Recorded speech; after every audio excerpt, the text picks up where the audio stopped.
you're basically an optimist rather than a pessimist? Do you think you are basically a high-risk taker rather than a low-risk taker? Do you think you are Machiavellian?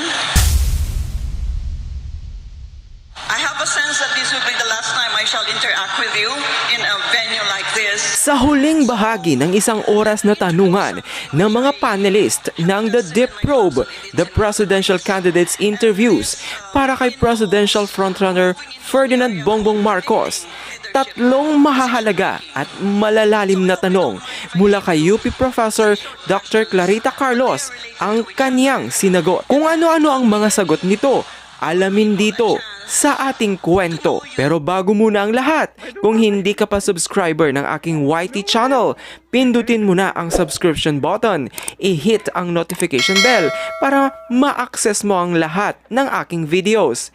I-like at i-share na rin ang videong ito sa inyong mga kaibigan. Salamat mga kauso! Tatlong mahahalaga at malalalim na tanong mula kay UP Professor Dr. Clarita Carlos ang sinagot ni Presidential Frontrunner Ferdinand Bongbong Marcos at kung paano niya ito sinagot, alamin ang kabuuan dito sa ating kwento. Do you think that you're basically an optimist rather than a pessimist? Number two, do you think you are basically a high-risk taker rather than a low-risk taker? You'll notice the two are related. And the third question is, do you think you are Machiavellian? Well, the first question is if I'm an optimist or a pessimist. I'm essentially an optimist. And the reason I'm essentially an optimist, because especially when we talk about the country, we are optimists. I am optimistic because our biggest asset is the Filipino people, and I try to be very objective about it, ma'am. I have traveled all over the world. I have not met a better people than Filipinos in every possible. Am I a risk taker or not? When it comes to national issues, I am tend towards the conservative only because a mistake will cost so much suffering to so many people.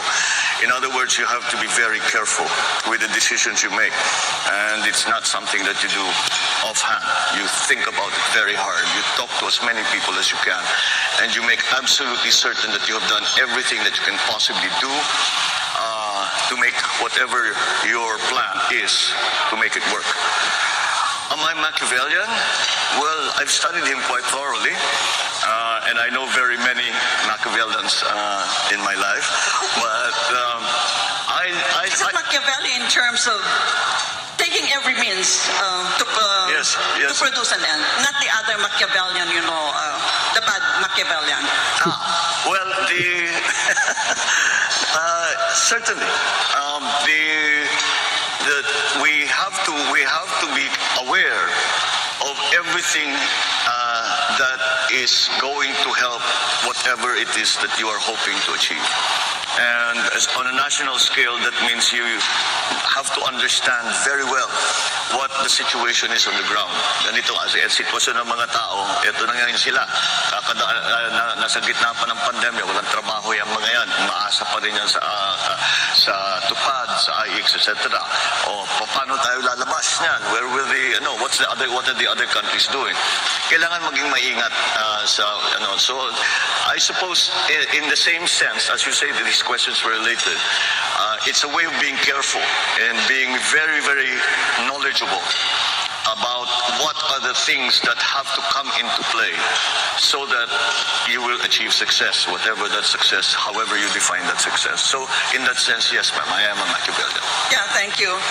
In future, if you have time, please come to the university and I will discuss with you. It's called the Operational Code Construct. Thank you very much. Oh, I would love that. Thank you for very much.